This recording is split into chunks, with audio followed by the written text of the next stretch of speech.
сөйтіп мынандай келеді уже. Пайғамбарымыз Мұхаммад Мұстафа саллаллаху алейхи уассаламға Аллахтың игілігі сәлемі болсын. Оның отбасына Аллахтың игілігі сәлемі болсын. Бүкіл пайғамбарларға Аллахтың игілігі сәлемі болсын. Олардың отбасыларына Аллахтың игілігі сәлемі болсын. Сахабаларға, әулиелерге, әмбиелерге, шахидтерге, имандыларға, оңшылдарға, озаттарға Аллахтың игілігі сәлемі болсын. Олардың отбасыларына Аллахтың игілігі сәлемі болсын. Содан кейін барып бүкіл дүние жүзіндегі мұсылмандарыма, оның ішінде ең бірінші өзімнің қазағыма, еліме, жұртыма, қазағыма, Қазақстандағы мұсылмандарыма бүкіл күнәларын кешіп, қабір азабынан сақтап, тозақ отынан сақтап, екі дүниенің бақытын берсін деп, намазымы соны қосамын өзімен өзім. Соны айтқым келеді де тұрды, айттым. Бұрын бала шағамды ойласам болды емес па, мені кім ойлайды деймін ғой. Қазір былай автоматом бәрін ойлап тұратын сондай келді да. Сондай дәреже жеттім. Анауымда ойлап, мынауымда қазақты, елімді, жұртымды және бүкіл жаңағы пайғамбарымыздың жаңағы несін ойлап, бүкіл үмметін ойлап, бүкіл мұсылмандарды жақсы көріп, сондай махаббатымыз адамдарға ашылып, бұрын ой анау жаман нан жеп көрем дейтін. Қазір ана бұзық бала болса да жақсы көрем. Бұзық бала болса наоборот жақсы көріп тұрмын. Потому что мен соның ішіне кіріп кетіп, соны түсініп тұрамын. Мына бұзық бекер бұзық болып жатқан жоқ. Бұл бұзық болса просто внимание хочет. Ол бұзықтықты қалай жеңесің, оны жақсы көру керек, махаббатыңды беру керек, оны басына сипау керек, оны түсіну керек. Сонда ол да сені жақсы көреді. Бұзық балалар болмайды.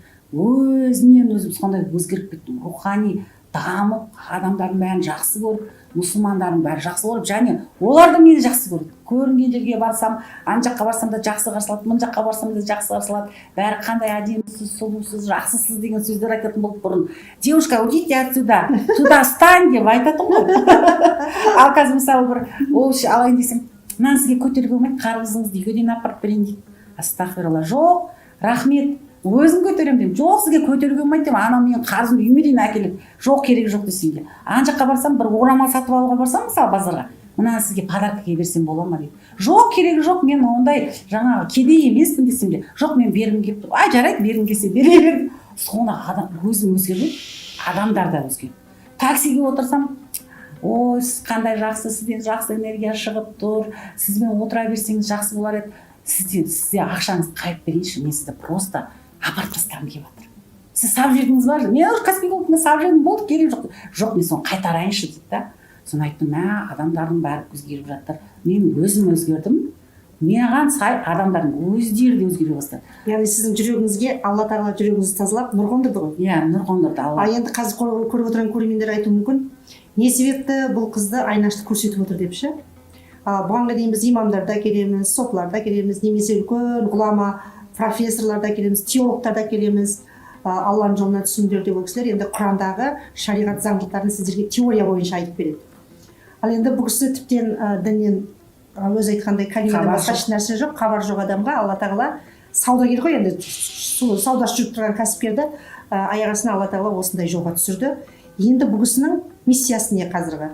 Күндікке қазір көріп отырған адамдар, мысалы бұған дейін молданы қойшы, ол теорияны соғып еді десе, сіздерге нақты факты дәлел Алла тағала қарапайым адамды, сауаты жоқ, діни сауаты жоқ адамды осындай дәрежеге нұр қондырып, жүрегіне, аузына Құран аяттарын, салауаттарды салып, адамзатқа отырған кезде, бұл кісімен әңгімелескен кезде, біз кешелікте келген, өткен жол келгенде бір сөзін бөлген жоқпыз. Өйткені сөзінің бәрі жүрекке қонымды. Неге десеңіздер, қазір біздің қарапайым көріп отырған көрермендерге осы сөз жетіспейді. Яғни Алланы сүю үшін не істеу керек дегенде, Аллаға шынайы берілу керек. Берілу үшін не істеу керек? Соның барлығын сіздерге Айнаштың телефоны экранда жазылып тұр. Айнашқа қойған сұрақтарыңызға айта бастағаннан бастап, сіздің не істейсіз? Жүрегіңіз тазалана бастайды. Жүрек тазаланғаннан кейін не істейді? Алла тағаланы сүйе бастайсыз. Алланы сүйген не істейсіз? Өміріңіздің бәрі мына Айнаш сияқты, Айнаш бұрында бақ қонған адам ғой. 180 градусқа өзгереді. Қазір не көп адамдар уайым қайғы басқан, кредит басқан, жүрегін мұң басқан, арқасын тұз басқан, сондай қиналып жүрген адамдар өте азып тосып кеткен, рухани азып тосып кеткен адамдар өте көп. Сол үшін Алла тағала осындай Айнаш сияқты басқа бір мысалы кедей кепшік болса, өз кредитке батып жүрген болса, ешкім сенбес еді, бұл әйел өзі ақша табу үшін эфирге шығып отыр деп айтушы еді. Жоқ, бұл кісі байлықты Алланың жолына сарп етті. бәрін тоқтатып, харамдарды тоқтатып, халалдан жұмыс жасай бастады. Енді сіз мына тиктоктан шығыпсыз, сол кезде адамдар сізге сұрақ қойған кездерде олардың өмірлері өзгергендері болды ма? Иә, өмірлері өзгергендері көп болды. Көп болып, тез, мгновенно өзгеріп жатырмыз дейді да. Бір жаңағы намаздан ұмытып кеткен жаңағы бір қыз бар. Мен дейді намазды тозақтан қорқып оқитын автоматом дейді да. Автоматом оқиды. Аузбен ғана оқиды. Аузбен оқимын, бірақ жүрегімде жоқ. Оқымайын десем бәрі оқып жатыр ғой, мен содан кейін оқып жатыр ғой, содан кейін ана сүрелердің мағынасын да білмеймін. Әйтеуір жаттап аламын, арабша оқи беретін дейді да. Сонымен сол сабаққа қатысып отырып, маған жазады, мен дейді сіздің сабағыңыздан дейді, мен шын Аллаға деген махаббатым оянды. Мен осы қазір бір-ақ уақыт оқиды екен. Қазір мен 5 уақытында махаббатпен қашан намаз болады деп шын махаббатпен оқып жатырмын дейді қазір. Және де ана Құран кәрімді бір рет оқып шықтым, тағы бір рет оқып шықтым, 3-ші рет бастадым дейді. Алланың сөзі. Мен өзім психологиямен айналыстым, нумерология бәрін бітіріп шықтым. Қай жерде не? Бәріне жауап таппадым сөздеріме дейді. Содан кейін Құранды оқып, бәр сөздеріне жауап сол жерде екен ғой, соны білдім дейді. Шынайы махаббатпен Аллаға келдім. Сіз менің Аллаға деген махаббатымды аштыңыз. Бізді қорқытқан жоқ, тозаққа түсесің, анау, маған неге оқымайсың, сен неге бүгін бастамайсың? Сіз мынандай жемістерді бірінші отырғызасыз, дәнін себесіз. Сосын ол қылтиып шығарады, сосын кейін піседі, соны пісіріп барып намазға әкеліп жатсыз дейді да. Сол маған ұнайды. Ал тек қана ойбай тез намаз оқы, ой тұра қал деп жатпайсыз, пісіріп тұрып оқытасыз дейді да. Себебі мен олар маған сабағыма қатысады тиктокта, уже 3 ай болып қалды. Көп бір жаңағы адам арақ ішіп кеткен. 20 жыл болды арақ ішіп кеткен. Содан арақ ішіп кеткен, содан кейін маған хабарласты, мен арақ іштім, мен тоқтай алмаймын, мен білем. Сосын кейін жаңағы мен оны түсінуге тырыстым. Сен не үшін арақ ішіп кеттің? Сондай мындай. Содан кейін ол бір күн сау болады, бір күн ішіп алады, маған жазады. Мен ешкім тоқтата алмайды, сен кімсің мен тоқтататын бірдеңе бар, өзім ішсем өз арағымды ішіп жатырмын, сенің шаруаң не деп. Сөйтіп маған хабарласады ғой. Мен оның телефонынан аятул курсиді, фалақ, нас, сүрелерін бәрін оқып жатамын анаумен. Сөйлесіп, тағы да бірдеңе айтшы, тағы не болдың, андай-мындай өтіріктен сылтауларды айтамын да, ана сүрелерді оқимын. Бір кезде кешіріңізші, мен құсқым келіп кетті, жүгіріп барып құсып келейін, барып құсып келеді. Күте тұрам, құса бер деймін. Содан кейін сөйтіп бір апта өткеннен айтады, мен дейді бұрын бір бөтелке ішетінмін, қазір 100 грамм ішемін. Вообще ішкім келмейді, просто организм ауырады дейді. Соның бір аптадан кейін мен 50 граммға ғана көштім дейді. Себебі ішкім келмейді дейді, просто анау басым ауырып, денем жаман болады дейді. Соның келесі айда маған жаңағы суретін жібереді, мен жұма намаздамын деп. Машалла. Жұма намаздамын. Сосын тағы бір аптадан кейін тағы суретін жібереді, мен 5 уақыт намаз оқимын дейді. Жұма намазға барам дейді. Сосын Алланы қатты жақсы көремін. Мен Алла үшін енді бәрін жасаймын. Менің миссиям Алла мен осы жолға қойды. Енді мен арақты вообще ойламаймын. Не деген сүмелек болғанмын. Осы арақ не үшін ішкенмін? Мен вообще басқа адам енді ішпеймін, өлсе де ішпеймін дейді. Уже мен бизнестар бастауым керек, ананы жасауым керек, мынаны жасауым керек. Бизнес пландарын көрсетіп жатыр маған. Бизнес программа, план жасауға, жоспар жасауға көшіп кетті бизнес план. Мен мынаны былай істеймін, сізді бизнестан разбираться етесіз ғой, мына істеймін, былай істеймін. Сізге дейді, мен алтын сақина сыйлаймын дейді. Сіз қандай көздермен жақсы көресіз дейді. Сол мен жасыл көзді қоямын ғой. Мен сол жасыл көзді сізге алып беремін деп сөйлейді. Соны қалған адамдар айтады, бір адам айтады, жаңа оқырманым, мен дейді бір ақшамды беремін, қашып жүреді дейді, 2 жыл болды дейді. Сол деген сіз тиктокта бәріміз дұға қылайық, ертең Алла тағала бәр дұғамыз қабыл қылады. Бүгін мысалы жамағат болып дұға қылып отырмыз ғой деймін. Соңымен бізде жамағат болып дұға қылғанда періштелеріміз бізді аймалап тұрады. Жамағат, Алла мен сіздер тікелей связдастар, тікелей байланыстастар. Себебі бізді 2000 адам, 2500 адам қарап отыр. Солардың бәрі энергияларымызды жинаймыз да, бәрі еліме, жұртыма, қазағыма дұға тілектер тілейміз. Бәріміз осы оқырмандарға бір-бірімізге жақсылық тілейміз. Соңын орында армандарымыз орындалсын, қиыншылықтардан өтейік деп жақсылық тілектер тілейміз. Сол кезде дедім, онда бәріміздің тілектерімізді, күнәларымызды кешіреді сол кезде Алла. Және де мына хадисте жазылған деймін. Мына хадисті көрсетемін оларға. Сосын дұға тілектеріңіз қабыл болады деп үйретіп жатырмын. соның бәрі бір бірлеріне тілі күнде 2 адамға жақсылық жасаңдар. Ақшаларың жетпесе біреуге тиктоктан комментарий жазыңдар, біреуге ютубқа жазыңдар, біреуге әдемісің деп айтыңдар, әйтеуір қуантыңдар 2 адамды. Сонда сендер жақсы боласыңдар. Сөйтсем ертесінде айтады, менің 650 мың теңгемді қашып жүрген адам Каспий Голдтан бастап жүріпті дейді. Қандай күн. Иә, соңген бір адам жаңа саудам күшті жүре бастады. Саудам тоқтап қалып еді дейді. Саудам жүріп қарызынан құтылып жатырмын. Сізге рахмет дейді. Соның кейін жаңа қазір де осы экранда отырған осы ютубта бізде көбінде ауылды жерлердегі адамдар көріп отырады. Қаладағылар да көреді, олар конспекция жасап, қайда барамын, қайда емделемін. Бәрінің бір арманы баяғы ауру ғой, денсаулық болғаннан кейін. Аурудан жаңағы арақтан тыйылу. Біреулер айтады, бала шағасы маскүнем болып кетті, содан құтқаратын емші бар ма дейді. Біреу айтады, қарызға барып кеттім, одан құтқаратын емші бар ма дейді. Біреу ауруын айтады, біреу қызының тұрмысқа шықпаған, біреу баласын үйленбеген айтады. Соның барлығын қазір осы отырған кезде де осы айнаштан Алланың қалауымен Алла тағала жүрегін тазалап нұр қондырып кетті ғой. Сол нұр жүріп тұр әрі бері айланып. Сондықтан көріп отырған көрермендер, қазір де көріп отырғанда сіздерге Алланың қалауымен ем жүріп жатыр. Адамдар ойлайды тек қолмен ұстап, оның үстіне массаж жасап, ол өзінше бір, ондай да ем бар. Бұл кісінікі таза Аллахты сүю, Аллаға ғашық болу. Жаңағы кісінікі енді арнайы бір оқыған сауат емес, Алла тағала тікелей қондырған қасиет, Алланың нұры қонғаны Айнаш десек болады. Иә, Айнаш ағай жалғастыра. Жалпы енді ең бір қызық жері Айнашқа Алла тағала тағы бір түс беріпті. Кеше айтып өттің ғой, қазаққа нұр қонды деген, соны айтып өтші. Иә. Сонымен мен енді ойлаймын ғой, неге мені Алла тазалап жатыр, неге жүрегім тазалап жатыр, мені жақсы көреді екен ғой, пайғамбарымыз мені жақсы көреді екен ғой, Аллахтың елімен сәлем болсын деп, өзім жақсы болып, өзім жақсы, енді соған лайық болуым керек қой деп өзім дайындап, өзіммен жұмыс істей бастадым да, соңынан кейін тағы бір түс көріп жатырмын. Сөйтсем, сол түсімде түсінгенім, Аллах мені жақсы көрмепті, мен де жақсы көреді ғой, бірақ қазақты жақсы көреді екен, қазаққа сол нұрын берейін деп мені тазалапты қазаққа. Соңынан кейін мен мынандай түс көріп отырмын, тағы да жаңағы сүрелерімді оқи беремін, құрандарымды оқи беремін.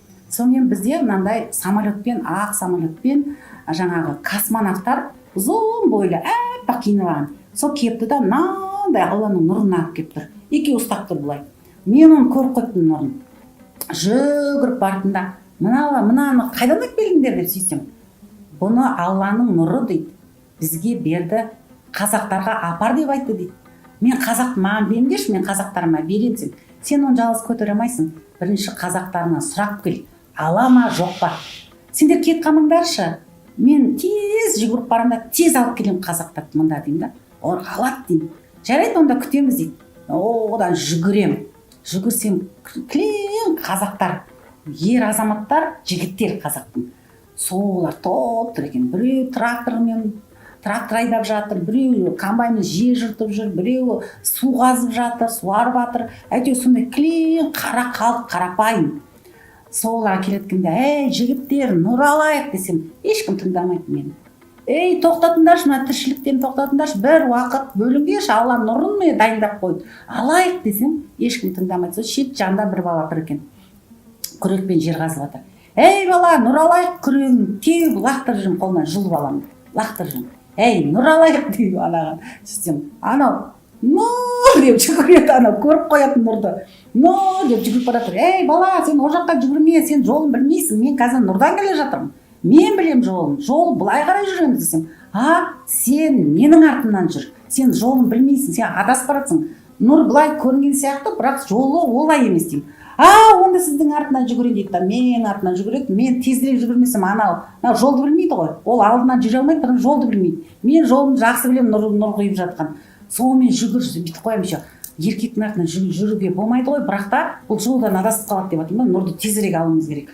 Сонымен жүгіріп келе жатырмын, соң кейін мыналар қазақтар келе жатпай ма деп, бірақ анам мен тоқтата тұрайын, нұр кетіп қалмасын деп жүгіріп келе жатырмын. Ана бала жүгіреді, сонымен ол сол жағында тұрады, мен оң жағында тұрамын. Бір кезде біз келдік, кетіп қалмадыңдар ма десем, жоқ дейді. Соны аналар сұрап жатыр, космонавтар екен деймін, түсіндерші енді. Ей қазақтар, нұрды аласыңдар ма деп сөйтсе, бүкіл қазақ жиналып, аламыз. Сөйтіп нұрды беріп жатыр да, нұрды жаңа бала екенбіз бүйтіп алып жаңа қазақтарға беріп жатырмыз. Сөйтіп жатқанда оянып кеттім. Сөйтсем қазақ деген қаптап алған ғой. Бүкіл қазақ келіп нұр алып жатыр.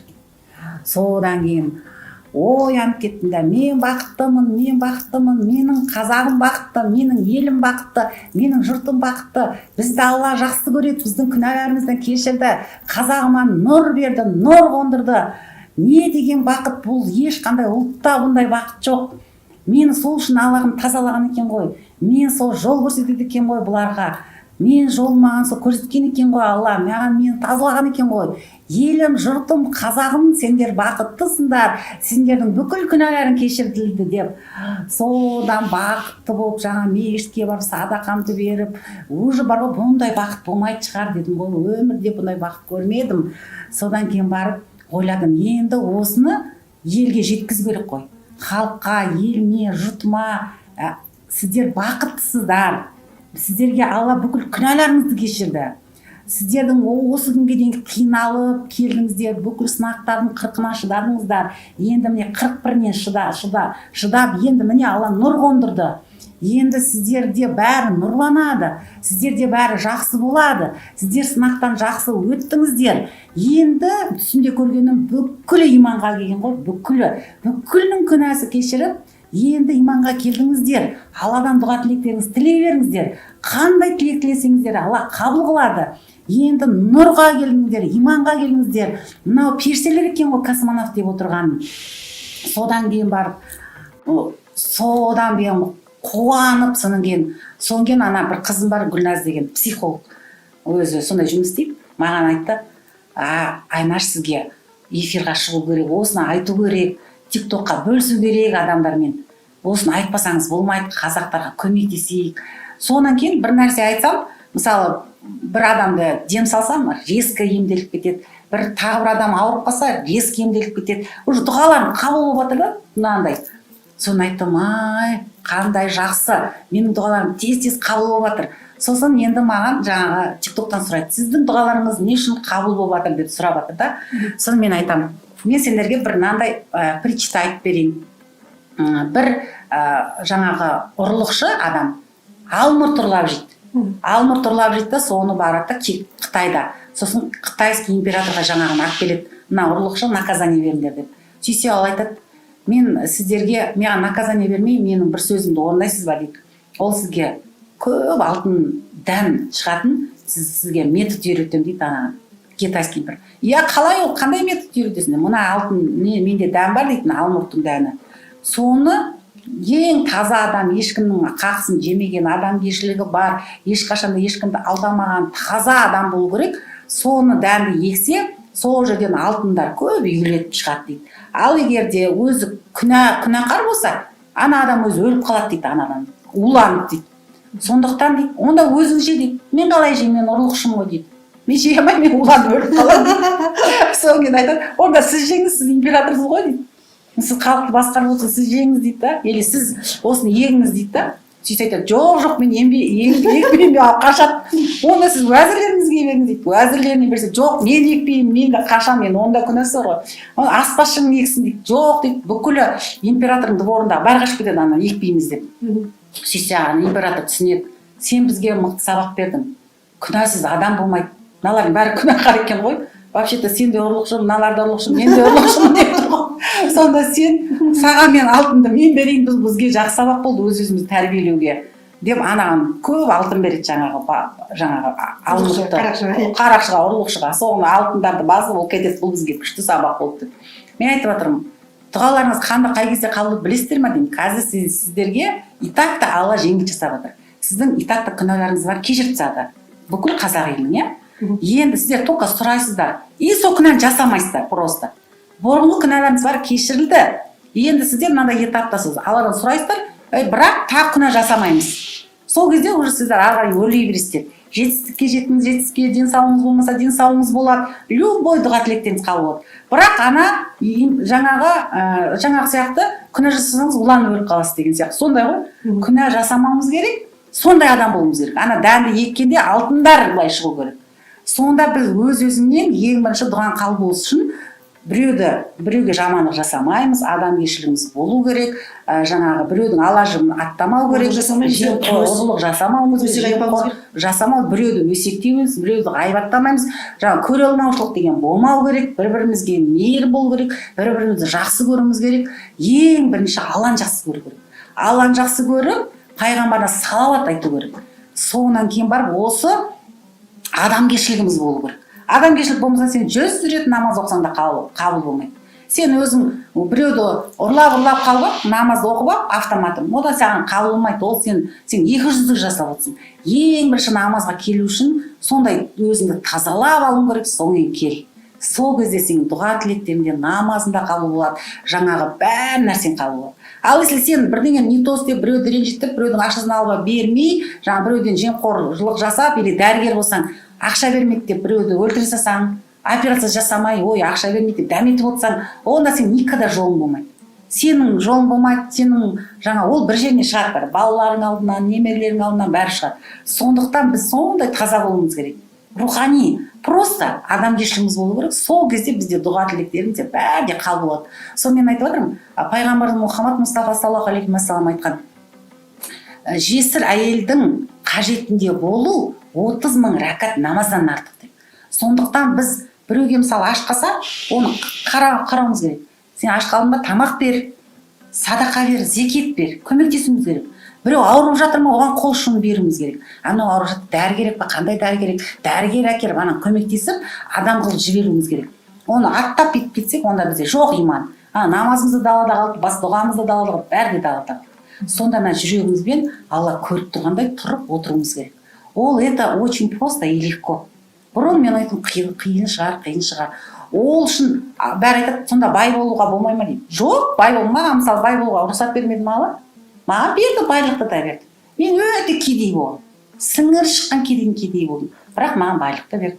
Мен бай болуға рұқсат берді. Мен қазір жұмыс істемеймін, ақшам келіп жатыр. Шүкір Алла, бәріне жетеді. Бірақ енді мен соны, мен жұмыс істемеймін деп тайраңдап жүрген жоқпын. Алла маған бұл возможность не үшін берді? Мен еліме қызмет етуім, қоғамға, халқыма, жұртыма, қазағыма, осы Алланы, жаңағы Аллаға деген махаббаттарын ояту үшін мені өстіп босатты мені Алла.